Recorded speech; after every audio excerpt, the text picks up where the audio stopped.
만나 뵙게 돼서 반갑습니다. 저는 계명대학교 철학과에 재직 중인 김용일입니다. 제가 살면서 가장 소중하게 생각하는 것이 가정인데, 우리 학생들한테 질문을 해보면 세상에서 가장 중요한 것이 뭐냐 그러면 다 가정이라고 이야기해요. 그 다음에 가장 소중한 분이 누구냐 그러면 부모라고 이야기하죠. 그래서 거기에 대해서 늘 관심을 가지고 있는데 오늘 여러분들과 이 주제로 만나게 되어서 너무 감사합니다. 키에르케고르라는 철학자가 그렇게 이야기를 했어요. 세상에서 자녀를 가장 잘 사랑하는 사람은 부모다, 그렇게 이야기합니다. 그런데 그 다음 말이 우리에게 충격입니다. 그런데 그 자녀들은 놀랍게도 부모에 의해서 망가진다. 이게 그 대전제입니다.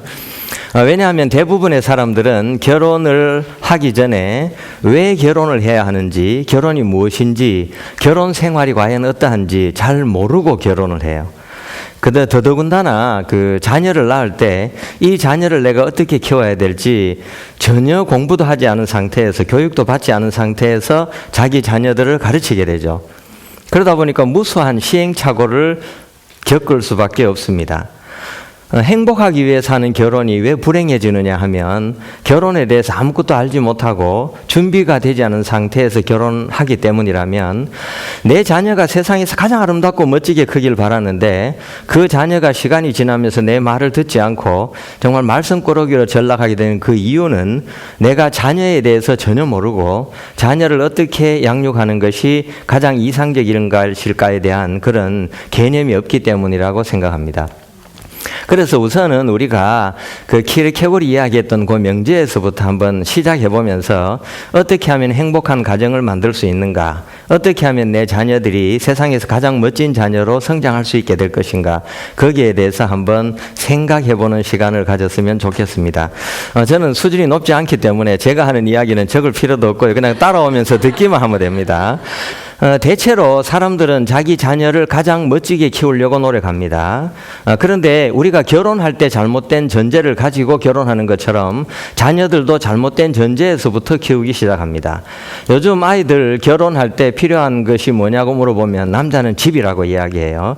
그 다음에 여자들은 다 직장이라고 이야기합니다. 나를 먹여 살릴 수 있는 그런 외적인 조건을 이야기한다는 거죠.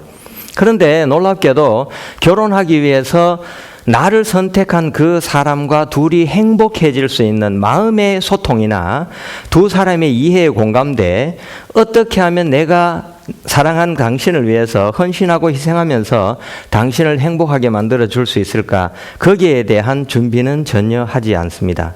집은 우리에게 필요한 공간이지 우리 삶을 행복하게 만들어주는 공간일 수는 없습니다.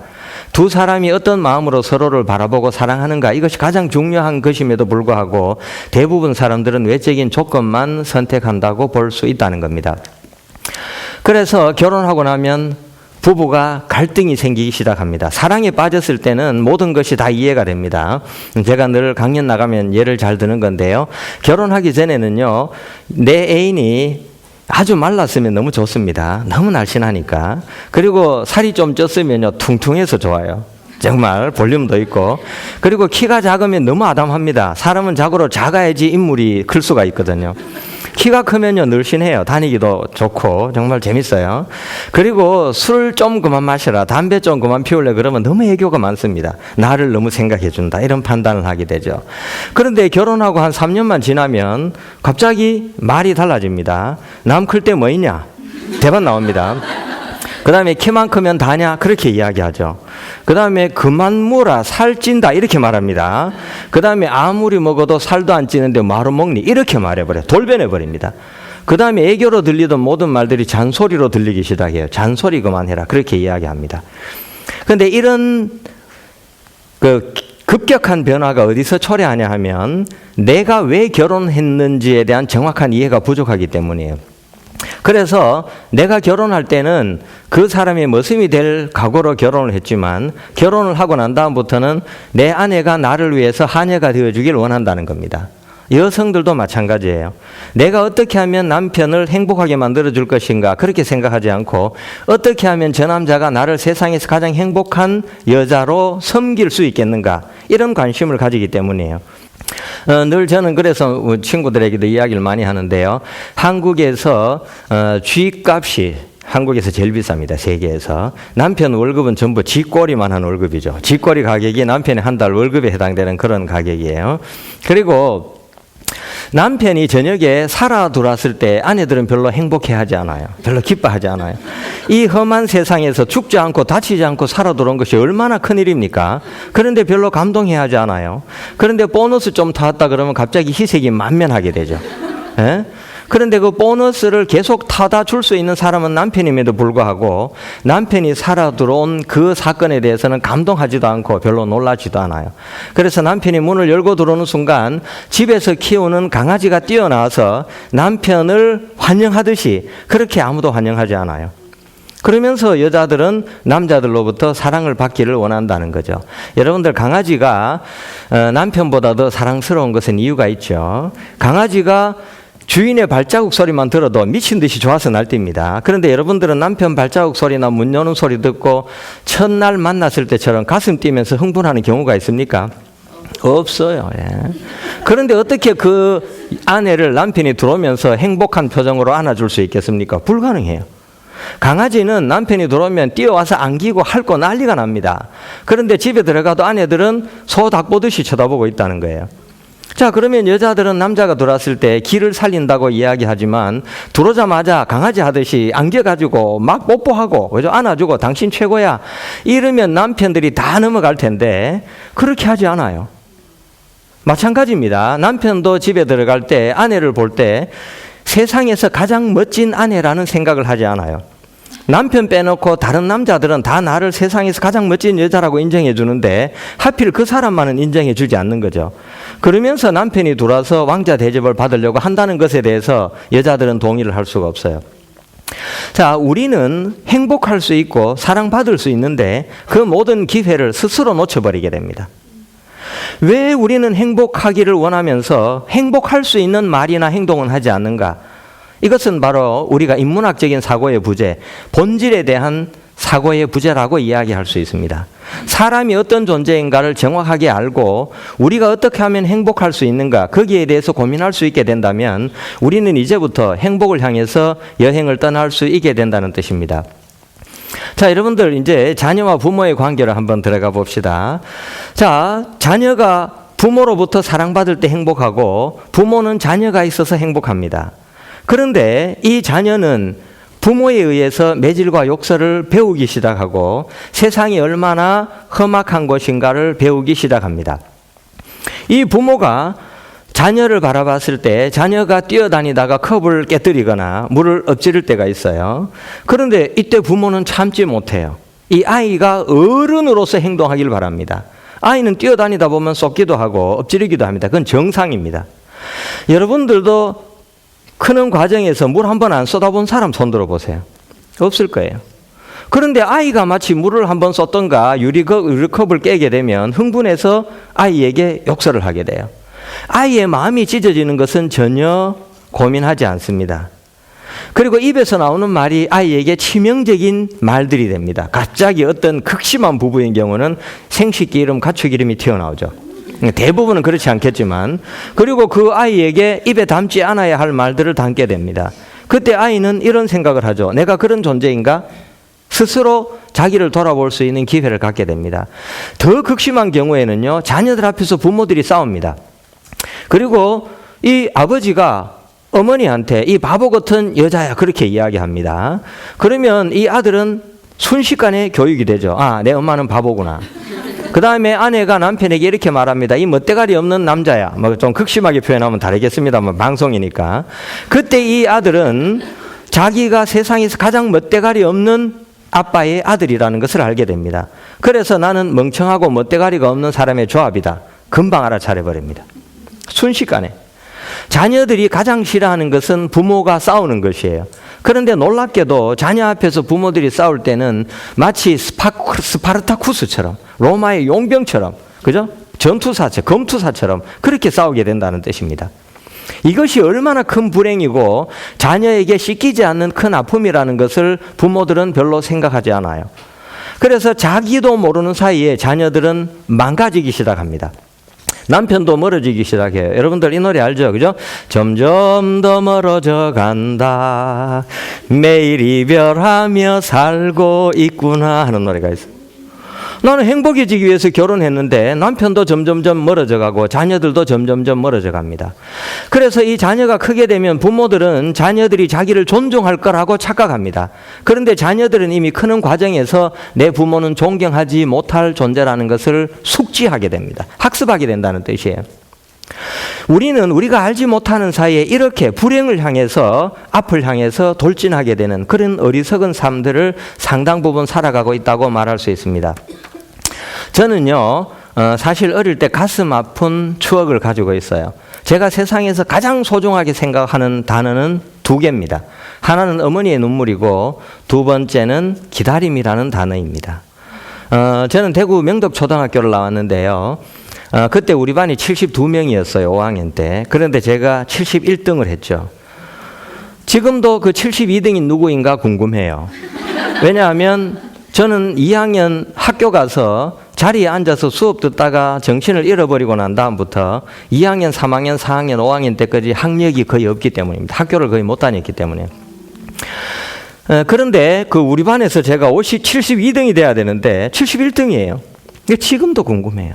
누가 도대체 72등인가? 제가 한번 쪽지 시험 쳐서 빵점 맞았던 기억 외에는 초등학교 3학년, 4학년, 5학년 기억이 없어요.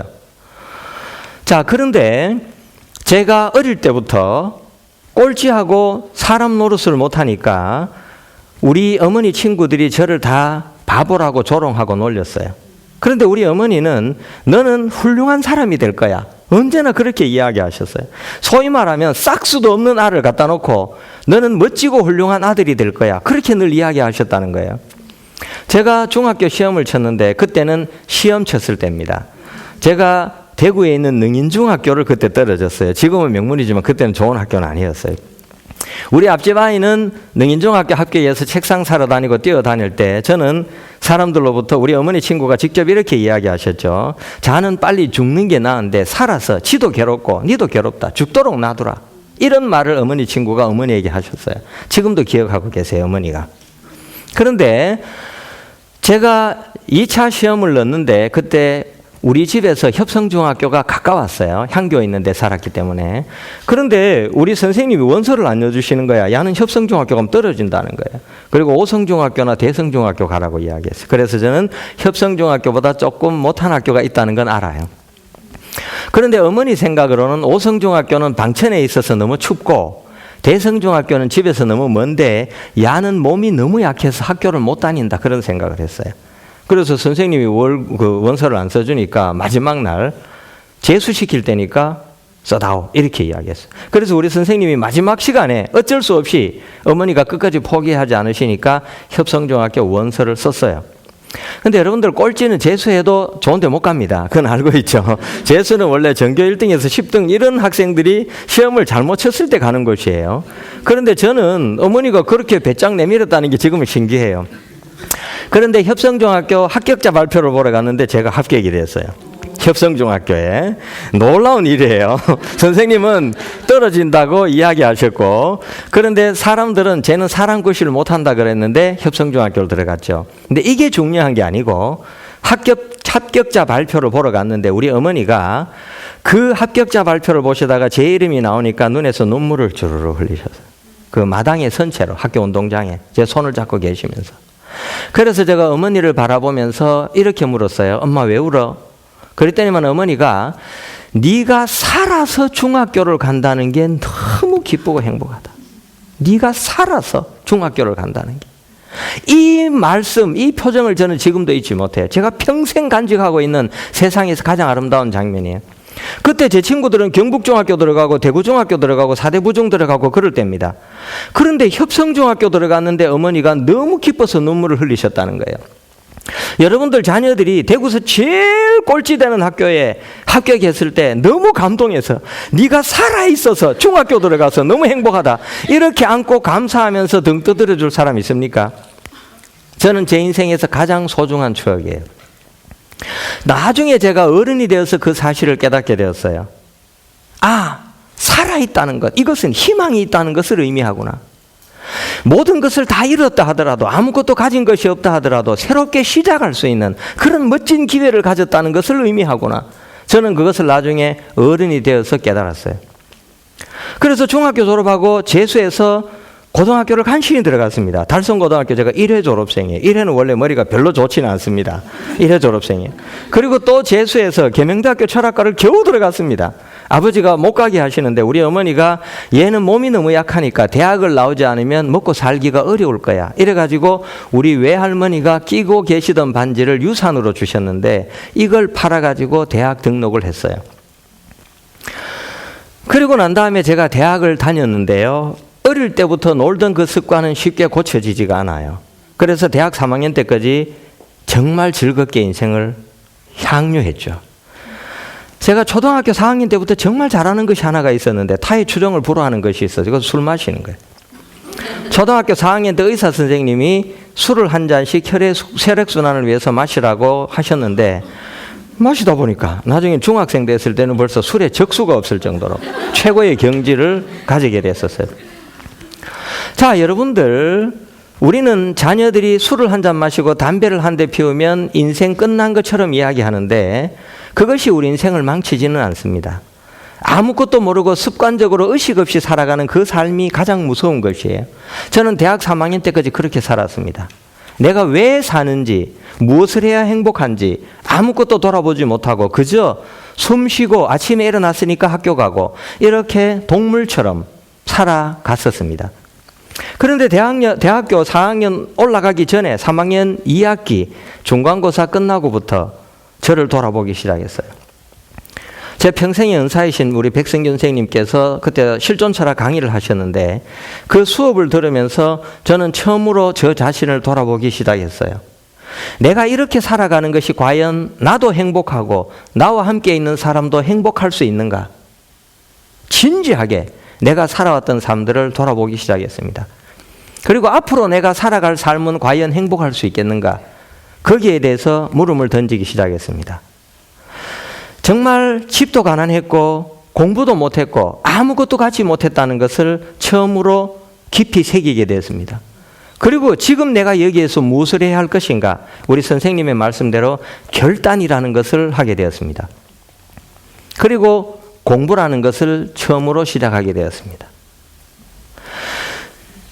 그런데요, 철학자 게일렌이라는 사람은 인간을 결핍 존재라고 정의를 내립니다. 결함 존재, 결핍 존재라고 정의를 내려요. 인간은 사자와 호랑이처럼 강한 손톱과 발톱을 갖고 있지 못합니다. 물론 아줌마들이 아저씨와 싸울 때를 제외하고 손톱이나 발톱이 약해요. 이빨도 약합니다. 그리고 우리는요, 팔이나 모기보다도 하늘을 잘 날지 못해요. 그리고 우리는 미꾸라지나 붕어보다도 수영을 잘하지 못합니다. 우리는 치타처럼 빨리 달리지도 못합니다. 그런데 왜 인간이 자연의 지배자가 될 수 있었던가?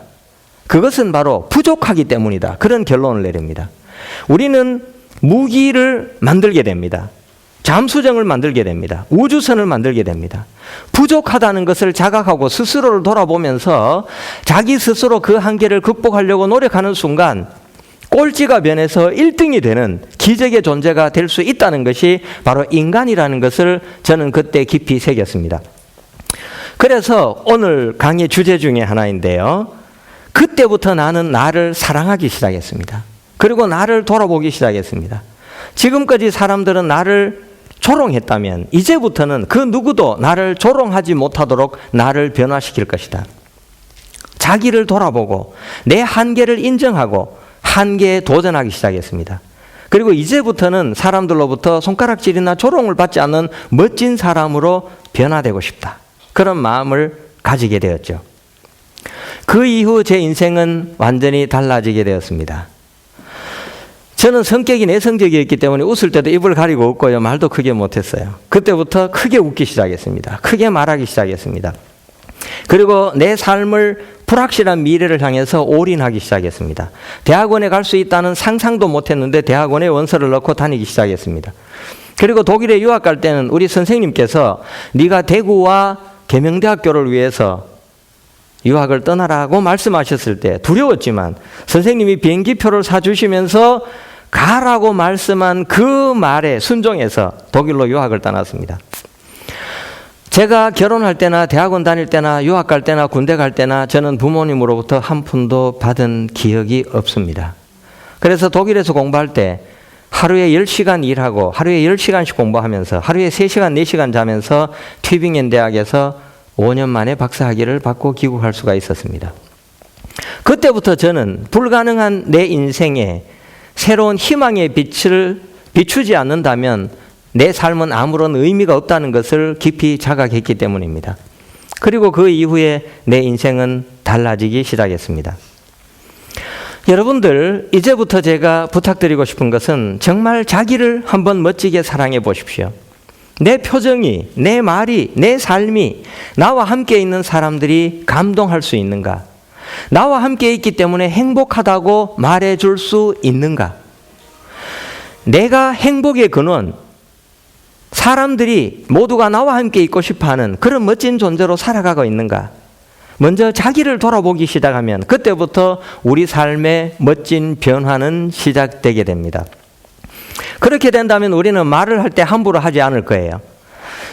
내가 내 아들에게 함부로 퍼붓는 그 말이 내 삶의 저주가 된다는 사실을 발견할 수 있기 때문입니다. 내가 남편에게, 내가 아내에게 혹은 내가 자녀들에게 화가 난 마음으로 다가가서 화풀이를 하는 것이 너와 나 모두가 불행해진다는 사실을 알 수 있게 되기 때문입니다. 지금 내가 여기에서 아무것도 하지 않고 머뭇거리면서 두려워하는 것, 이것이 내 자녀들에게 아름다운 본보기가 되지 못한다는 것을 발견할 수 있게 되기 때문입니다. 그리고 난 다음에 두 번째 주제로 들어가는데요. 자녀와 나, 남편과 나와의 올바른 관계 속으로 들어갈 수가 있게 됩니다. 만약 우리가 그 관계 속으로 들어갈 수 있게 되면 그때부터 우리는 불행하고 싶어도 불행해질 수 없는 그런 멋진 삶의 주인공으로 탈바꿈할 수 있게 됩니다. 자, 여러분들 공부를 잘하는 자녀들을 대부분 원합니다. 그런데 이제부터 여러분들은 공부를 잘하는 자녀가 아니라 정말 인격이 훌륭하고 원대한 꿈을 가지고 있고 함께 손잡고 아픈 사람들을 위로하면서 멋진 세상을 만들어갈 수 있는 그런 용기 있는 자녀들을 원해야 됩니다. 여러분들, 서울대학교 나왔다고 다 훌륭한 사람이 되는 것은 아닙니다. 공부를 많이 했다고 다 훌륭한 인격을 갖는 것은 아닙니다. 어찌 보면 좋은 학교를 가고 공부를 많이 한 사람이 더 이기적일 수 있습니다. 정말 순박하게 살아가는 사람들, 부모를 사랑하는 사람들은 배우지 못한 사람들, 갖지 못한 사람들일 수도 있기 때문입니다. 그렇다면 우리는 이제부터 내가 믿고 있었던 그 가치 개념을 한번 변화시켜 봐야 합니다. 어찌하면 우리 집이 세상에서 가장 행복한 가정이 될 수 있는가? 어찌하면 내 아들이 어른이 되어서 부모를 생각할 줄 알고 사랑할 줄 알고 함께 살아가는 사람들에게 행복을 안겨줄 수 있는 그런 멋진 사람이 될 수 있을 것인가? 거기에 대해서 우리는 먼저 고민을 해야 합니다. 그렇게 될 수 있다면 우리 아들이 나중에 어른이 되었을 때 나만 바라봐도 행복해하면서 내가 어머니의 자식이라는 것을 자랑스러워하면서 어디 가도 그 어머니 때문에 행복한 삶을 살아갈 수가 있을 것이기 때문입니다. 저는요, 어머니가 지금 89세신데요. 우리 어머니는요, 뇌 수술도 하셨고요, 심장 수술도 하셨고 대장암 수술도 하셨어요. 그런데도 아직 그래도 비교적 건강하세요. 근데 우리 아들이 키가 183이고 몸무게가 한 80kg 되는데요. 할머니하고 안고 부둥켜 안고 할머니 업고 같은 방에서 뒹굴고 우리 딸애들도 마찬가지예요. 그런 걸 보면 너무 감사해요. 왜냐하면 저는 우리 아들이 공부를 잘하는 아들이기보다도 가족을 진심으로 사랑할 수 있는 아들이기를 원했기 때문입니다. 그런 딸이기를 원했습니다. 사람을 사랑할 줄 알고 함께 있는 사람들이 내 삶이 얼마나 소중한가 하는 것을 아는 그런 자녀들을 원했기 때문입니다. 자, 여러분들 한번 생각해 보세요. 내 남편이 나를 바라보면서 행복해하고 가슴 뜨겁게 나를 사랑할 수 있는 것, 이것이 행복이 아니겠습니까? 돈을 아무리 많이 벌어다 준다 하더라도 마음은 콩밭에 가 있는 그 남편하고 사는 것보다도 나를 가슴 뜨겁게 사랑해주고 나와 함께 있음이 너무나 감사해서 감동할 수 있는 그런 남편과 함께 있는 것이 행복이 아니겠습니까? 저는 어릴 때부터 그렇게 자녀들을 키우려고 노력했습니다. 제가 독일에서 일하면서 공부할 때 겨울방학 때, 여름방학 때 일하고 돈을 받았을 때 빠뜨리지 않고 두 가지 한 것이 있습니다. 하나는 우리 어머니에게 돈을 조금이라도 송금해 드렸습니다. 우리 어머니가 행복했으면 좋겠다는 마음을 가졌기 때문입니다. 그리고 두 번째는 그중에 일부를 떼어서 양로원에 가서 아이 셋하고 하루를 할아버지 할머니들과 놀다 왔습니다. 내 아이들이 나중에 나도 할아버지가 될 텐데 그 늙은이를 공경하는 자녀들이 되었으면 좋겠다, 이런 마음을 가지고 있었기 때문입니다. 우리가 그런 마음을 잃어버린다면 어찌 보면 우리가 노년이 되었을 때 세상에서 가장 불행한 사람이 될 수도 있습니다. 그래서 이 두 가지 주제를 강론으로 한번 풀어보겠는데요. 첫 번째가 뭐냐 하면요, 부모는 자녀들을 지혜롭게 사랑했으면 좋겠다는 것이 첫 번째 바람입니다. 자, 여러분들, 부모가 자녀 사랑하는 건 참 어렵습니다. 왜냐하면 내 감정이 살아있고 내 욕심이 살아있기 때문이에요. 그리고 내 삶을 내가 변화시킬 수가 없기 때문입니다. 아마 잘 아실 거예요. 결혼해가지고 남편이 신혼초에 했던 말 아직도 내가 들어주지 않고 있다는 놀라운 사실들, 아마 여러분들을 발견할 겁니다. 남편도 마찬가지예요. 아내가 이것만은 고치라 그랬는데 절대 고치지 않아요. 남편이 술을 좋아합니다. 아내가 이렇게 말해요. 가정을 위해서 술을 좀 줄여라. 줄일게. 그래서 병수를 줄입니다. 그 대신 병 크기를 바꿉니다. 예? 소주 3병씩 먹다가 대병 2병으로 바꿉니다. 그죠? 그리고 아침에 일찍 들어오라 그러면 그거 내가 기다렸던 말이다. 그리고 새벽 일찍 들어옵니다. 맨날. 저녁 늦게 들어오다가. 말을 들을 준비가 되어 있지 않기 때문이에요. 상대가 나에게 하는 그 간절한 마음, 이것을 내가 이해하거나 받아들이려고 하지 않기 때문이에요. 준비가 되지 않았기 때문에 어떤 말도 나에게는 귀찮은 말로 들려버리기 때문입니다. 극단적으로 이야기하면 나를 사랑하지 않기 때문입니다. 내 아픔을 이해하려고 하지 않기 때문입니다. 자, 여러분들, 그런데 왜 이런 일들이 벌어지게 되는 것일까요? 라이프니츠는 논리학의 제4법칙을 이야기합니다. 이 네 번째 법칙이 뭐냐면요, 모든 일에는 원인이 있다. 모든 결과에는 원인이 있다. 그렇게 이야기합니다. 제가 수업 시간에 학생들에게 이렇게 물어봤습니다. 만약에 결혼했는데 내 남편의 부모들이 치매로 한 6년 동안 간병의 손길을 필요로 한다면 내가 기쁜 마음으로 간병할 사람 있는가? 놀랍게도 한 명도 없었어요. 남자들에게도 물었어요. 내 장인 장모가 그런 경제에 있다면 내가 6년 동안 최선을 다해서 감사하면서 내 아내를 낳아준 그 부모이기 때문에 내 부모처럼 고귀하기 때문에 정성을 다해서 간병할 사람 있으면 손 들어봐. 한 명도 없었어요. 그리고 두 번째 물었습니다. 내 부모가 그런 경제에 있다면 어떻게 하겠는가? 대부분 학생이 손을 들었어요. 내 부모는 할 수 있다는 거죠. 자, 여러분들, 우리가 부모가 자녀를 지혜롭게 사랑할 수 있기 위해서는요, 이제부터 여러분들은 삶으로 자녀들에게 무엇인가를 보여줘야 합니다. 자녀들에게 규칙을 준수하게 하고 부모와 자녀들과의 관계가 어떤 관계인가를 명확하게 가르쳐 줘야 한다는 뜻입니다. 독일이나 일본에 가면요, 식당에 가서 아이들이 떠들고 장난치는 경우는 없습니다. 이것은 공공의 장소이기 때문입니다. 그런데 한국에는 지 마음대로입니다. 해야 될 것과 하지 않아야 할 것을 부모가 구별하여 가르치지 않습니다. 사회적인 질서를 존중할 수 있는 민주시민으로 부모들이 육성하지 않는다는 뜻입니다. 그저 내 아이가 원하는 대로 해주는 그런 부모들은 나중에 아이들이 다 커서 결혼하고 난 다음에 아내하고 살 때 부모가 불편해진다고 느끼면 언제나 떠날 수 있다는 사실을 부모들은 생각하지 않기 때문입니다. 그리고 대체로 보면요, 여자분들은 다는 아니겠지만 일부는요, 자기 시댁에 가는 것을 싫어합니다. 그런데 자기도 아들을 가지고 있어요. 나중에 그 아들이 커서 우리 집에 오기를 싫어할 때 어떤 마음으로 받아들일 수 있는가? 한 번도 생각하지 않습니다. 그리고 부모님들에게 용돈을 주지 않아요. 그리고 용돈을 드린다 하더라도 간섭합니다. 이건 이렇게 쓰고 저렇게 쓰고 이건 쓰시면 안 되고 자기 마음대로 결정을 해버립니다. 부모에게 적은 돈을 주고 자유를 속박해버립니다. 그런데 그 부모는 자녀를 위해서 모든 것을 바쳤습니다. 이혜령 씨의 5분간 에세이에 이런 내용이 나옵니다. 아버지, 엄마, 그리고 아들이 있었는데 아버지는 연세가 많으셔서 치매에 걸리셨어요. 한 방에서 아들은 텔레비를 보고 있었습니다. 창문에 까치가 날아와서 까까 울었습니다. 이 아버지가 아들에게 묻죠. 얘야, 저 새 이름이 뭐니? 아빠, 까치예요. 조금 이따 또 물었습니다. 얘야, 저 새 이름이 뭐니? 아빠, 까치래. 까치라니까요. 조금 이따 또 물었어요. 얘야, 저 새 이름이 뭐니? 아빠, 까치라는데 왜 그렇게 자꾸 물어서 귀찮게 만드는 거예요? 그때 옆에서 듣고 계시던 엄마가 이렇게 이야기합니다. 얘야, 네가 어릴 때 아빠에게 이렇게 물었단다. 아빠, 저 새 이름이 뭐예요? 까치란다. 조금 더 있다 또 물었어. 아빠, 저 새 이름이 뭐예요? 까치란다. 조금 더 있다 너는 또 물었지. 아빠, 새 이름이 뭐예요? 까치란다. 너는 100번도 더 물었어. 그때마다 아빠는 한 번도 화를 내지 않고 불평불만을 이야기하지 않고 친절하게 대답을 했어. 그리고 네가 똥오줌 못 가릴 때 아빠는 똥 더럽다고 생각하지 않고 다 깨끗이 닦아주고 다 했어.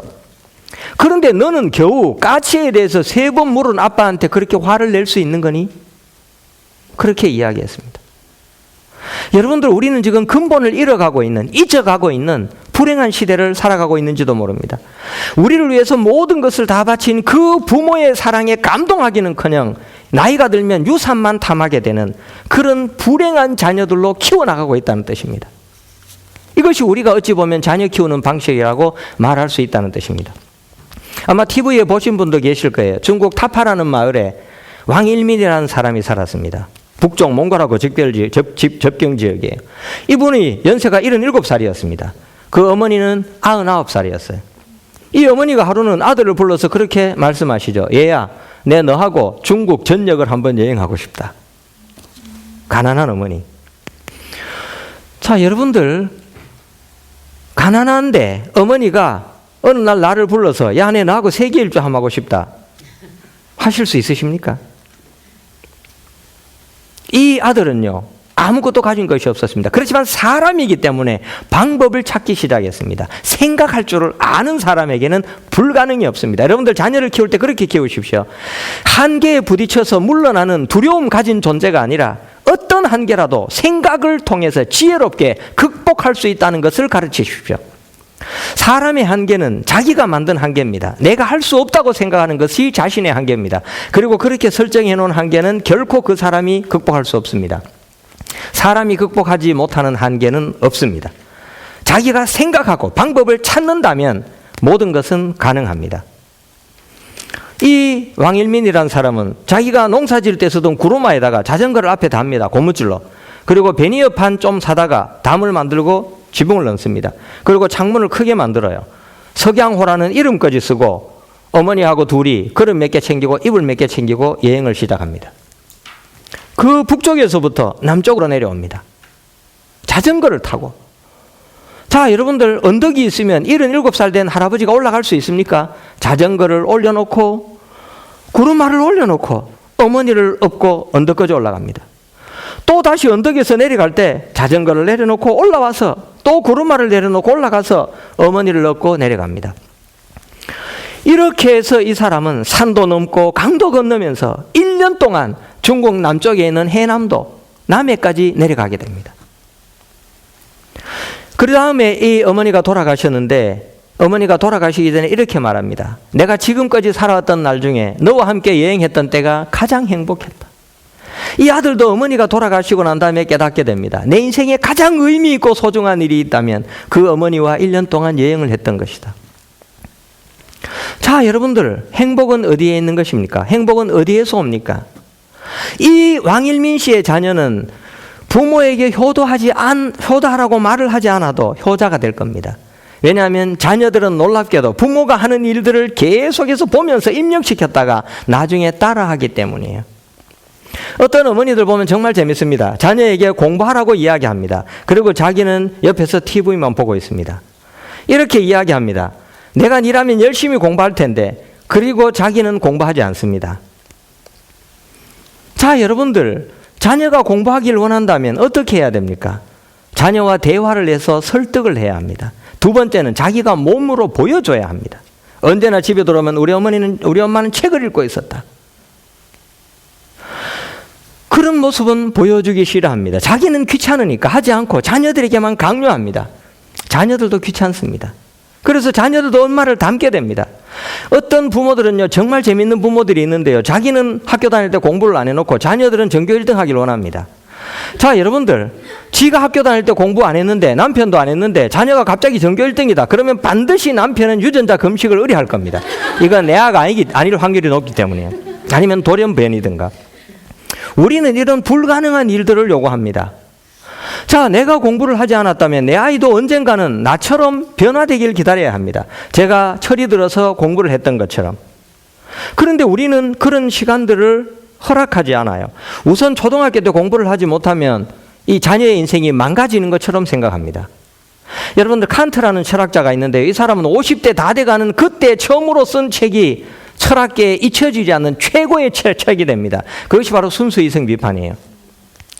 우리는 조금 빠르면 좋아하고 조금 늦으면 절망합니다. 그렇지만 우리 인생은 그것이 아니에요. 끝까지 살아봐야 합니다. 얼마나 그 사람이 최선을 다해서 살아왔는가. 노년에 우리는 그 사람의 삶의 성공과 실패를 평가할 수 있습니다. 그런데 우리는 시작도 안 한 아이를 앞에 놓고 성공과 실패를 점치면서 속단을 해버립니다. 그렇기 때문에 그 자녀들은 자기가 가지고 있는 뜻을 이루어 보지도 못하고 부모의 말에 의해서, 부모의 그 조급함에 의해서 모든 것들이 다 망가져버리는 그런 불행한 삶으로 전락하게 되어버린다는 사실입니다. 여러분들, 이제 자녀들을 사랑하시는데 지혜롭게 사랑하라는 그 말의 의미가 내가 삶으로 자녀들에게 보여주라는 것이었다는 것을 깨달으실 수가 있으실 겁니다. 자, 그렇다면요, 자녀들은 말하지 않아도 그 어머니의 마음을 깨닫게 됩니다. 그리고 그 어머니를 닮으려고 노력하게 됩니다.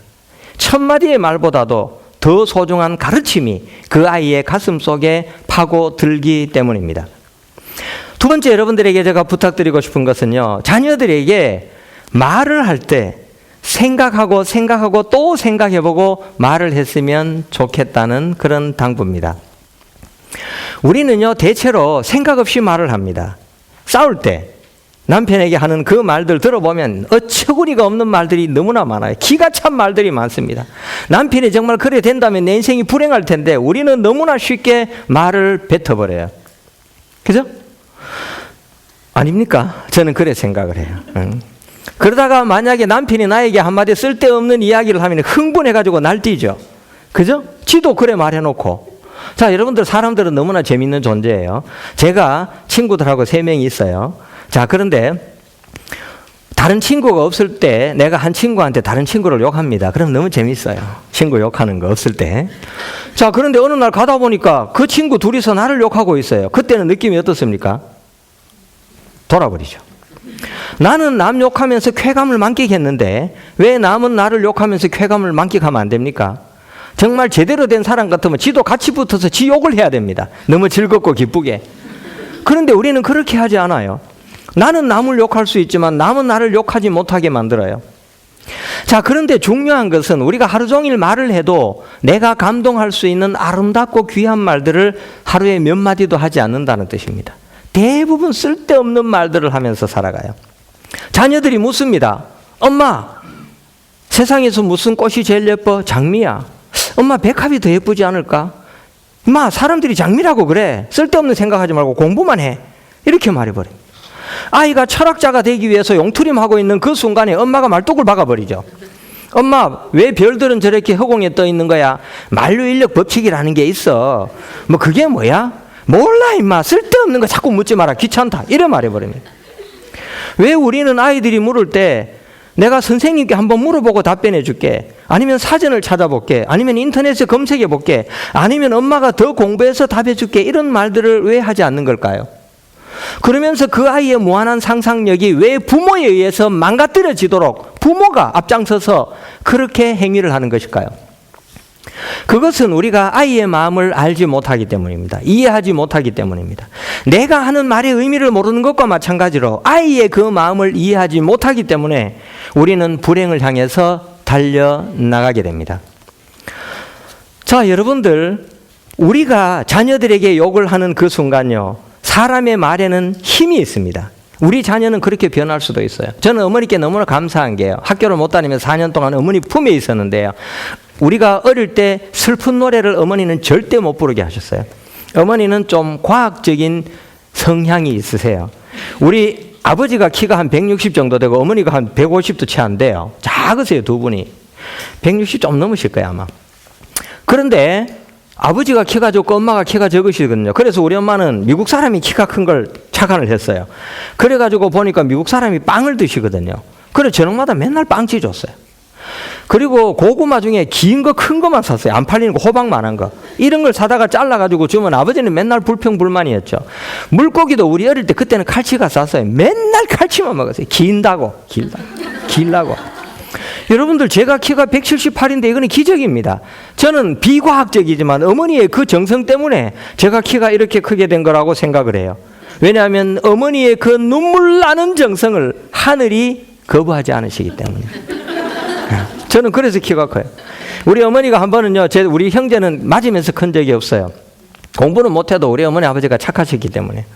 그런데 한 번은 부뚜막에 있는 돈을 내가 가져갔다가 엄마한테 한번 맞았는데 엄마가 한번 욕을 했어요. 처음이에요. 제가 그 광경은 처음 봤습니다. 그때 제가 엄마한테 이렇게 말했어요. 옆에 있다가 엄마 아들이에요. 좋은 말 해주면 안 좋아요? 이 크게 될 놈아, 이 잘 될 놈아, 이 멋진 놈아, 이렇게 뭐라 그러시면 얼마나 좋겠어요. 이렇게 말했어요. 우리 어머니가 들어보시고는 그래 맞다. 네 말이 맞다. 그때부터 이 크게 될 놈아, 이 잘 될 놈아 맨날 그렇게 이야기한 거예요. 그래 키가 커요. 자, 여러분들 우리가 말을 할 때 그 말의 의미가 무엇인가 새겨야 합니다. 그리고 내가 간절히 바라는 그 마음을 말에 담아야 합니다. 왜냐하면 말은 그 사람의 인격을 담고 있기 때문입니다. 지혜로운 사람은 말을 함부로 하지 않습니다. 자기 인품이 드러난다는 것을 알고 있기 때문입니다. 여러분들이 이제부터 언제나 어디서 무엇을 하든지 자기 인품을 스스로 드러내야 합니다. 같은 값이면 내 자녀들이 우리 엄마 정말 멋져, 우리 아들 멋져 이렇게 말하는 모습을 보여주고 싶지 않습니까? 나는 엄마만 보면 짜증나. 왜 하필이면 저 남자가 내 아버지야?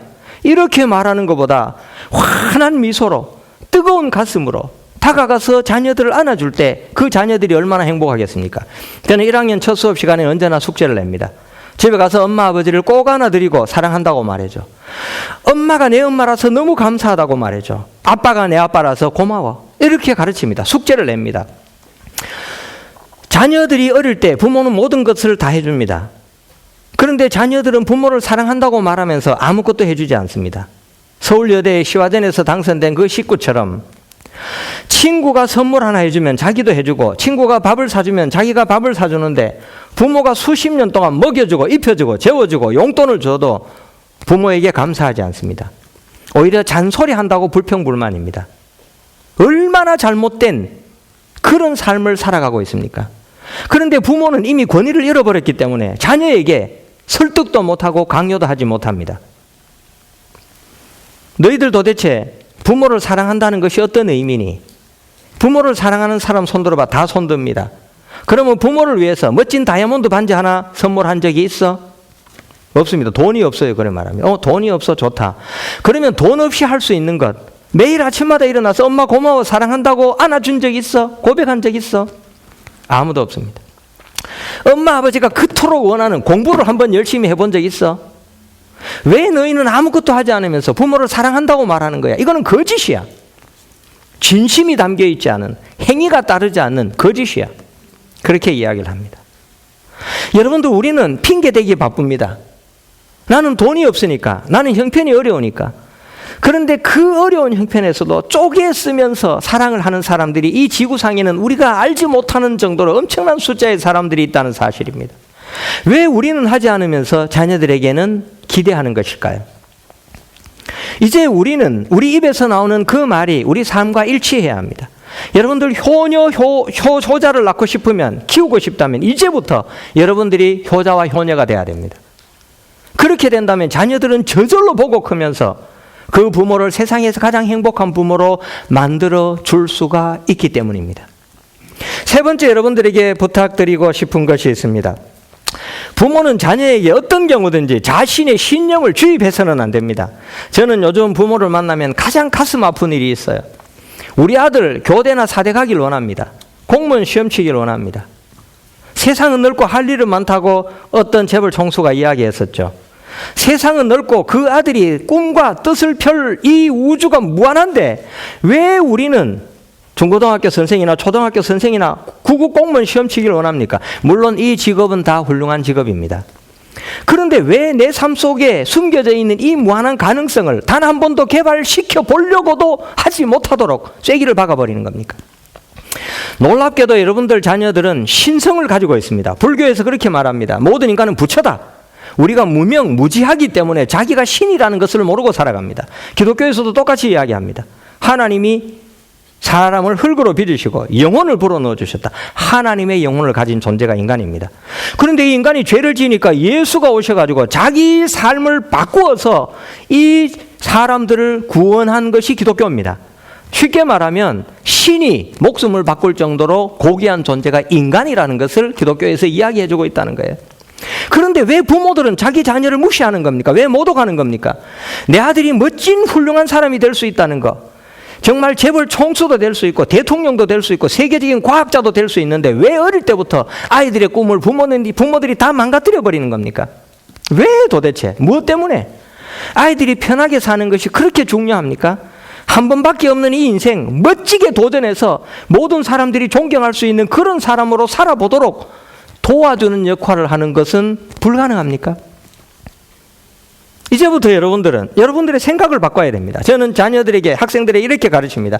모든 말은 부모의 말에 순종하지만 직업에 대해서, 학과에 대해서는 순종하지 마라. 학생들이 철학과 온다 그러면 부모들이 전부 기겁을 합니다. 전부 전 보는 줄 알아요. 역사상 최고의 학문이 철학입니다. 공자도 철학자였고 칸트도 철학자였고 소크라테스도 철학자였습니다. 지혜로운 사람들만이 하는 학문입니다. 자기 일을 알고 세계를 알 수 있도록 가르치는 것이 철학입니다. 부모는 이렇게 지혜로운 학문을 배우기를 거부합니다. 왜 그런 것일까요? 자기들이 모르기 때문입니다. 무지하기 때문입니다. 여러분들, 세상에서 가장 무서운 사람은 무지한 사람입니다. 방법이 없습니다. 그리고 놀랍게도 그 사람들은 대체로 고집이 셉니다.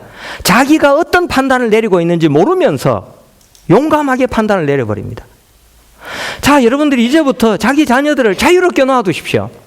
자기 자녀들 마음속에 숨겨져 있는 그 가능성을 스스로 발견하도록 한번 두어보십시오. 사람은 자기가 하고 싶은 것, 잘하는 것을 하게 되면, 선택하게 되면 그때부터 자기의 능력을 발휘하기 시작합니다. 엄마와 자녀는 다릅니다. 여러분들, 엄마들이 얼마나 위대합니까? 자기 생각으로 자녀를 키우면 그 자녀는 엄마를 넘어서지 못합니다. 그런데 자녀 자신 속에 숨겨져 있는 가능성을 자녀들이 스스로 발견할 수 있도록 도와준다면 자기 가슴 속에 숨겨져 있던 무한한 가능성을 이 자녀들은 발견하게 되고 그 가능성을 향해서 올인할 수 있는 그런 사람으로 바뀌게 된다는 뜻입니다. 우리 그릇이 작다면 이제부터 인정을 하고 자녀들의 그 큰 그릇을 우그러뜨리거나 깨뜨려뜨려서는 안 된다는 뜻입니다. 여러분들, 자녀들에게 꿈을 키우십시오. 그리고 용기를 가르치십시오. 그렇다면 이제부터 여러분들이 용기 있는 부모가 되어야 합니다. 지혜로운 부모, 자신 있는 부모가 되어야 합니다. 두려워하지 마십시오. 어차피 우리는 한번 이 세상 살다 떠나갑니다. 무엇을 우리가 두려워할 필요가 있겠습니까? 어차피 한번 떠나면 끝인데, 내가 살아있는 동안 하고 싶은 일들 마음껏 하고 그 다음에 내 꿈을 마음껏 펼치다가 이 세상을 떠나는 것, 그것이 행복이지. 여러분도 오래 삶은 뭡니까? 아무것도 못하면서, 하고 싶은 거 다 하지 못하면서 사는 그 장수가 우리에게 어떤 행복을 안겨줄 수 있습니까? 저는 우리 학교에서 처음으로 수염 기르고 머리카락 이렇게 기르고 학교에 샌들 신고 나타났었어요. 내가 한 살이라도 더 젊었을 때 내가 이렇게 한번 패션의 변화를 꾀해보고 싶다. 지금은 어쩔 수 없이 그렇게 못하고 있어요. 만나는 사람들이 많기 때문에. 자, 여러분들, 그것이 얼마나 행복한 일입니까? 저는 학생처장 끝나고 한 5년 끝나고 연구년 할 때 산티아고 순례길을 걸었습니다. 내가 아직 한 살이라도 젊을 때 내가 걷고 싶은 길 걸으면서 나를 돌아보고 남은 내 인생을 멋지게 디자인했으면 좋겠다, 이런 꿈이 있었기 때문입니다. 우리 인생은 순식간에 지나가 버립니다. 그리고 지나간 것은 돌이킬 수 없습니다. 그냥 그리움으로만 남아 있습니다. 여러분들, 그리워하지 마시고 지금 이 순간 내가 할 수 있을 때 내 삶을 도전하고 내 자녀들이 나를 보면서 배울 수 있도록, 내 자녀들도 나처럼 용기 있게 자신의 미래를 선택하고 결단하면서 그 길을 걸어갈 수 있도록 자식들의 자유를 인정해 주십시오. 그리고 그 가능성을 한번 존중해 줘 보십시오. 그때부터 여러분들 자녀들은 구속되지 않은 자유로운 존재로 자기 꿈을 하나씩 실현해 나갈 수 있게 될 것입니다. 좌절 두려워할 필요가 없습니다. 사람은 좌절을 통해서 성장하기 때문입니다. 고통을 통해서 사람은 행복이 무엇인가를 발견할 수 있습니다. 저는 학생들에게 이렇게 가르칩니다. 이 세상에서 가장 큰 죄는 무엇인가? 물건 훔치고 거짓말하고 이거는 작은 죄입니다. 내 삶 속에 숨겨져 있는 엄청난 가능성을 단 한 번도 발견하지 못하고 실현해보지 못하고 그냥 죽어가는 것, 이것은 세상에서 가장 큰 죄다. 신처럼 살아가야 할 자신을 버려버리는 것, 이것보다 큰 죄는 없다, 그렇게 이야기합니다. 이제부터 여러분들 자녀 가슴 속에 숨쉬고 있는 그 원대한 꿈들을 이룰 수 있도록 여러분들 부추겨 주시고 지원해 주시고 한번 조력자가 되어보는 것은 어떻겠습니까? 네 번째, 마지막입니다. 자녀들의 생각의 틀을 부모님들은 크게 키워주는 조력자 역할을 해야 됩니다. 아마 좋은 생각이 나왔던 그 글 한 편입니다. 고이라는 잉어가 있습니다. 이 고이라는 잉어는 어항 속에 넣어놓으면 30cm밖에 못 큽니다. 그런데 연못에 풀어놓으면 1m 20까지 크게 됩니다. 여러분들이 자녀들에게 매일 공부하라 그렇게 이야기하는데요. 부모님들이 애들 유치원 때부터 공부하라 그럽니다. 초등학교 때도 또 공부하라 그래요. 중학교 때도 또 하라 그럽니다. 고등학교 때도 또 하라 그럽니다. 대학교 때도 또 하라 그럽니다. 그런데요, 초등학교 다니는 자녀는 그 말을 귀담아 듣지 않고요. 중학교 때도 흘려버리고요. 고등학교 때도 흘려버리고 대학 때도 흘려버립니다. 자, 그러면 여러분들 이제부터 머리를 써야 되지 않습니까? 사람은 머리를 쓰는 존재, 생각하는 존재입니다. 그러면 방법을 바꿔야 돼요. 그런데 방법을 바꾸지 않고 똑같은 말만 똑같은 톤으로 되풀이합니다. 그때 자녀들은 질려버립니다. 공부라는 말만 나와도 질려버려요. 자, 자기가 삶으로 보여주지 못하죠. 그렇기 때문에 자녀들은 따라할 대상도 없습니다. 그냥 질린 채로 공부를 포기하게 됩니다. 공부하면 머리가 아파요. 한 번도 해보지 않고 포기를 해버리는 사람들이 얼마나 많이 있습니까? 대부분 학생들은, 공부 못하는 학생들은 공부를 한 번도 시도해보지 않고 포기한 사람들입니다. 자, 여러분들, 이제부터 여러분들은 자녀들에게 공부만이 인생의 전부라는 것을 강조하지 마십시오. 네가 잘할 수 있는 것이 무엇인가 한번 스스로 찾아볼 수 있도록 도와주면 돼요. 얼마 전에 제가 어떤 학생하고 상담을 한번 했어요. 학교를 포기하려고 하는 학생이었어요. 앉아가지고 한 1시간 상담하고 난 다음에 지금 너무너무 열심히 공부를 하고 있어요. 아무도 그 아이에게 길을 안내해 주지 않았기 때문이에요. 아무도 그 아이를 인정해 주지 않았기 때문이에요. 자, 여러분들, 이제부터 여러분들은 그 자녀들에게 다가가서 그 자녀들이 어떤 꿈을 가졌을 때 세상에서 가장 행복할 수 있는가, 거기에 대해서 초점을 맞춰줘야 됩니다. 자, 우리 부모들은요, 친구가 집에 찾아오면 화를 냅니다. 그런데 어디서부터 불행이 시작됩니까? 부모들은 어릴 때부터 자녀들에게 공부하라고 가르치고 친구들에게 놀지 못하게 합니다. 거짓말쟁이 양치기 소년의 유명한 일화가 있습니다. 이솝우화에 나오는 겁니다. 3번 거짓말해서 죽은 아이예요. 저는 이것을 다르게 해석해서 강연 나갈 때마다 이야기합니다. 아이가 늑대가 나타났다고 거짓말했습니다. 부모들은, 그 주변의 어른들은 뛰어와서 아이가 거짓말했다는데 초점을 둡니다. 그렇지만 아이는 혼자서 그 양을 치야 되기 때문에 외로웠어요. 자, 여러분들, 누군가 나를 봐주길 원합니다. 그래서 거짓말하니까 사람들이 몰려와요. 다시 거짓말합니다. 3번째, 죽게 되었습니다. 부모의 무관심은 이처럼 자기의 자녀를 죽여버립니다. 자, 여러분들, 이제부터 마틴 부버가 이야기했던 것처럼 이히운투두, 나와 너와의 관계에서 이히운테스, 나와 그것과의 관계, 나와 수단의 관계가 아니라 나와 목적의 관계, 나와 당신과의 관계를 한번 맺어보십시오. 여러분들 남편과 여러분들 자녀들과 감정이 통하는, 서로 감동할 수 있는 그런 관계를 한번 맺어보십시오. 그 마음속에 들어가서 뜨거운 감정의 그 갈증들을 여러분들이 마음의 귀를 열고 한번 들어보십시오. 마음의 눈을 열고 한번 쳐다보십시오. 만약 여러분들이 지금까지 살면서 나와 함께 있는 사람들이 나를 바라보면서 나를 부둥켜 안고 당신하고 있었던 이 삶이 너무 행복했다, 이렇게 고백하지 못한다면 우리는 세상을 잘못 산 겁니다. 누군가가 나에게 다가와서 너하고 있었던 이 짧은 시간이었지만 내 인생에서 너무 감동적인 시간이었다, 가장 아름다운 시간이었다. 그 한순간만으로도 내 삶은 가치가 있었다. 이렇게 고백할 수 있도록 이제 그 아들, 그 남편 혹은 만나는 사람들에게 가슴 활짝 열고 그들에게 다가가서 여러분들 마음을 한번 전해보십시오. 이렇게 마무리하겠습니다. 제 강연 나가면 많이 하는 노래인데요. 사노라면 언젠가는 이 노래가 있어요.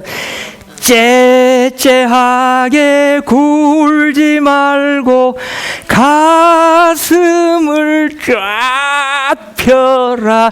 내일은 해가 뜬다. 내일은 해가 뜬다. 여러분들 이제부터 매일매일 떠오르는 태양을 바라보면서 여러분들 꿈을 한번 키워보십시오. 더 중요한 것은 그렇게 꿈을 키워가다 보면 언젠가 큰 바위 얼굴에 나오는 그 내용처럼 여러분들이 떠오르는 태양이 되어 있을 것입니다. 여러분들 바라보는 모든 사람들이 여러분들을 보면서 기뻐하고 행복해하면서 여러분들과 함께 있는 것이 내 삶의 참으로 소중한 추억이고 기쁨이었다는 것을 고백하게 될 것입니다. 마음 여시고 다가가십시오. 그리고 뜨겁게 안아주시고 사랑한다고 말해주십시오. 그리고 그들의 마음의 소리에 귀를 기울이고 그들의 간절한 바람이 여러분들 삶 속에서 이루어질 수 있도록 한번 다가가 보십시오. 행복은 누가 주는 것이 아니라 내가 만들어가는 것입니다. 내가 스스로 불가능에 도전하면서 극복해 나갈 때 그때 내 삶은 행복한 삶이 될 수 있습니다. 혹시 자녀들 중에 꼴찌 하는 자녀가 있습니까? 희망을 가지십시오. 스스로 깨닫고 자기 길을 걸어갈 수 있을 때까지 기도로 그분들의 그 자녀들의 미래를 염려해 주십시오. 혹시 마음에 들지 않는 사람이 있습니까? 먼저 다가가서 마음 열고 화나기 이전에 사랑한다고 고백하십시오. 그때 그 사람은 감동할 수 있을 것입니다. 미워하는 사람이 있습니까? 그냥 아무 말 없이 다가가서 맛있는 음식을 사주면서 내가 너를 아프게 해서 미안해. 너만 아픈 게 아니라 나도 아프지만 그런 말을 하지 마시고 내가 너를 아프게 해서 미안해. 그렇게 말한다면 그 사람은 가슴 열고 여러분들을 따뜻하게 안아줄 수 있을 것입니다. 자녀를 지혜롭게 사랑하시는 세상에서 가장 멋진 부모님들이 되시길 간절히 바랍니다. 마치겠습니다.